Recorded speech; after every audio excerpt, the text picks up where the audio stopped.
next speaker coming up is David Goad. Come on out, David Goad. Oh, there he is.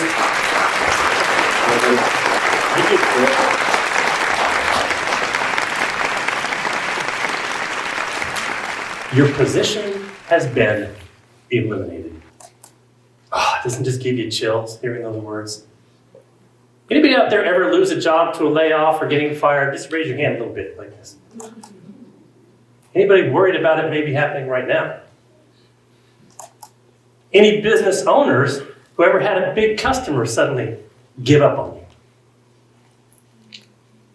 Your position has been eliminated.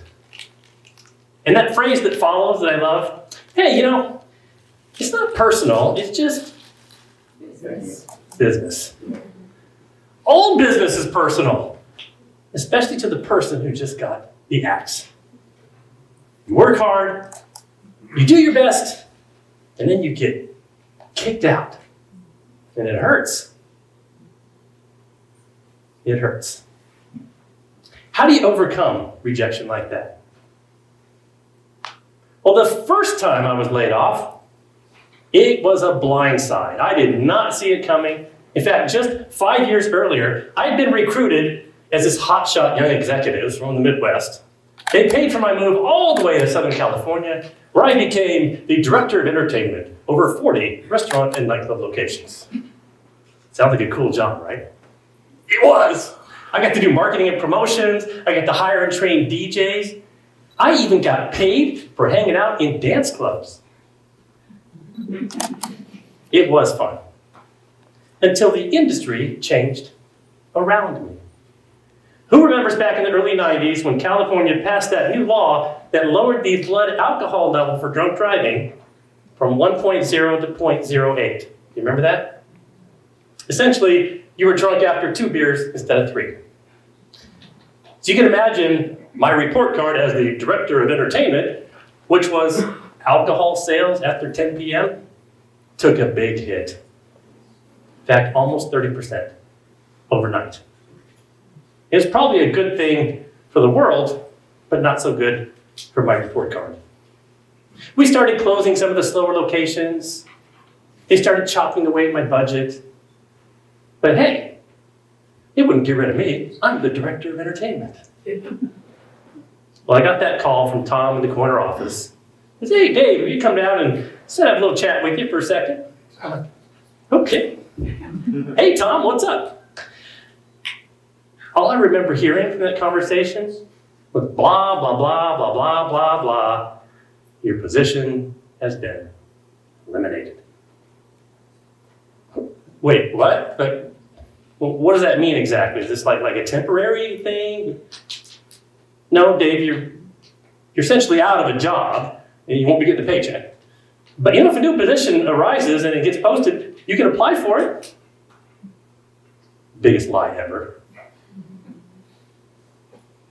I remember feeling shell-shocked. I didn't believe it. And I walked out of that office slowly down the stairs, slowly out to the parking lot. I got in my car and I drove slowly on the way home, just catastrophizing about what might happen next. Am I going to be able to get another job?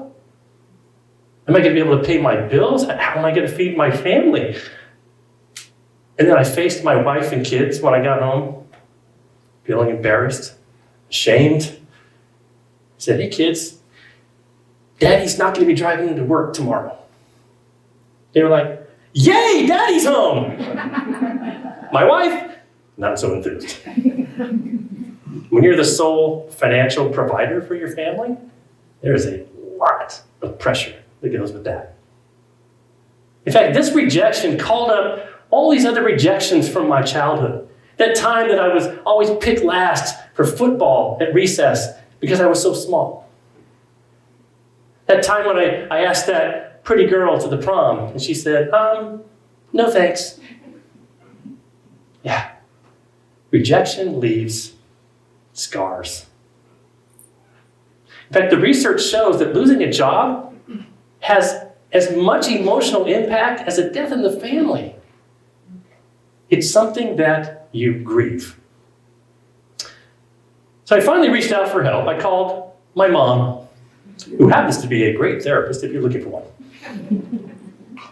And I told her about this job that I loved and lost. And she said, now, Davey, she calls me Davey. This may be the start of a new beginning. And maybe, just maybe, you've tied your identity a little too closely to the job. You know, it's okay to have some healthy separation between you and what you do. Remember who you are.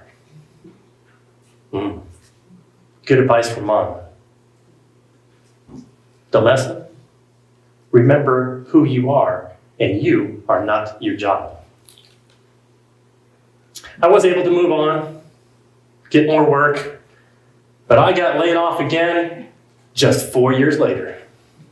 This time, I was in Northern California. I moved up here in the early 90s to be head of marketing and sales for a software startup company. There's this really big thing going on at the time, the internet. Have you heard of it? I poured my heart and soul into this job, trying to build up that company for 4 years. And this time it wasn't the industry that changed around me, it was the organization. The CEO decides to bring in a new senior VP of marketing, somebody who had built companies and took them public. Like that matters.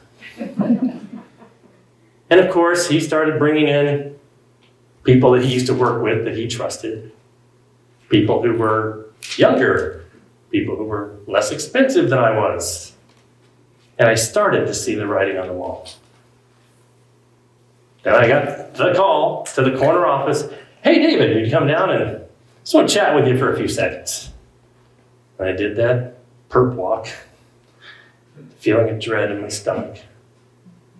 The door shuts behind me.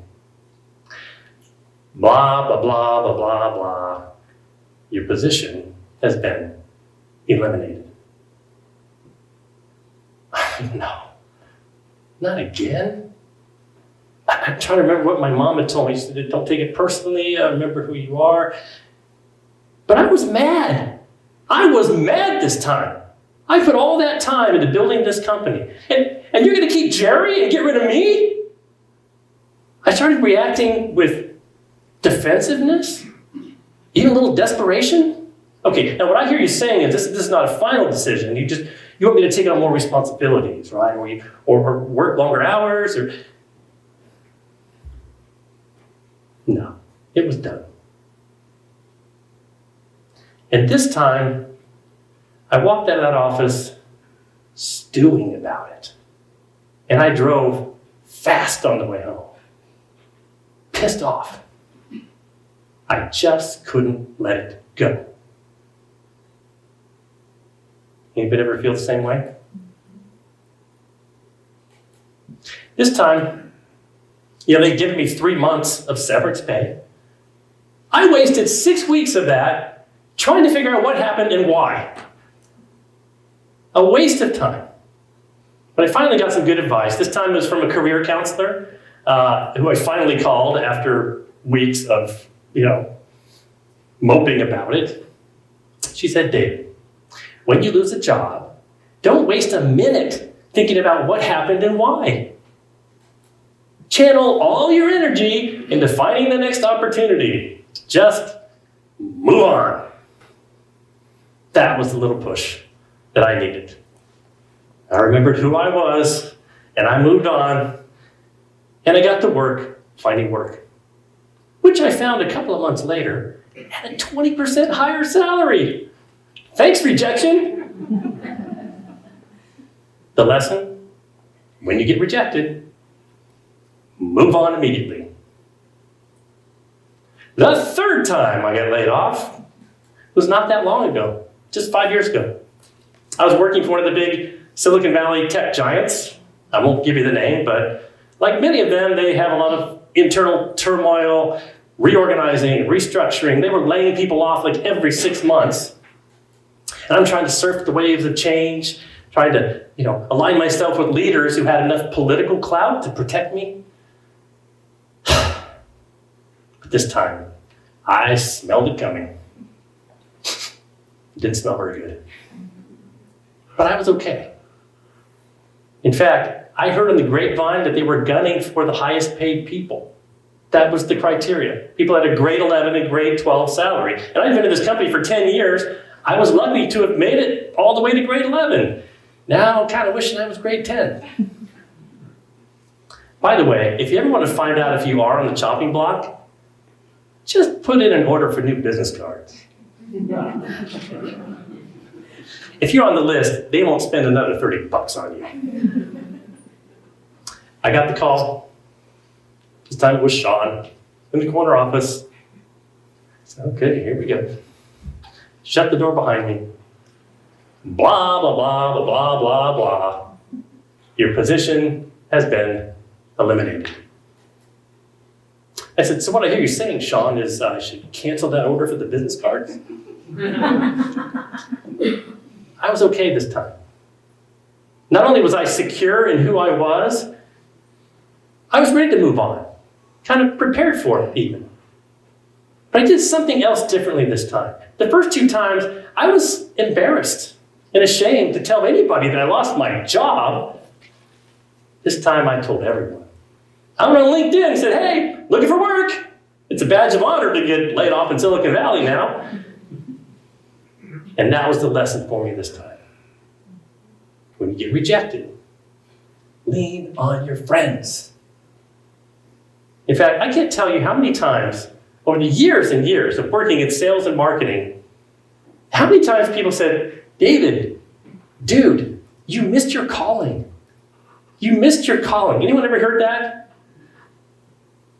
They said you should be like a speaker or an entertainer. I don't know, game show host. Well, I finally listened to my friends. And I'm proud to say that today I am a professional speaker and a coach. And it's taken me 5 years to build my business up to this level. But I'm finally making a living doing what I love. And some of you may be thinking, if I get laid off, I think I want to do what I love. All right, so quick aside, a little bit of advice for you if you are considering starting your own business. Maybe you're not sure what you're most passionate about. Well, here's the test. Ask your friends, what do I talk about the most? What gets me the most excited? No, not that. My wife is in the audience. She just gave me a look. What gets me most excited at work? And when do you see me at my best? Turn that rejection into a redirection. In fact, honestly, if I hadn't got redirected about 5 years ago, I don't know if I would have had the courage to leave my grade 11 salary and start from scratch. I'm so glad that I did. Each rejection brings a change and a challenge. And if you can accept that, you're going to open the door to new opportunities that may be an even better fit for you. Remember who you are. Move on immediately. And lean on your friends for help. Rejection is not an end. It can be an amazing new beginning. So,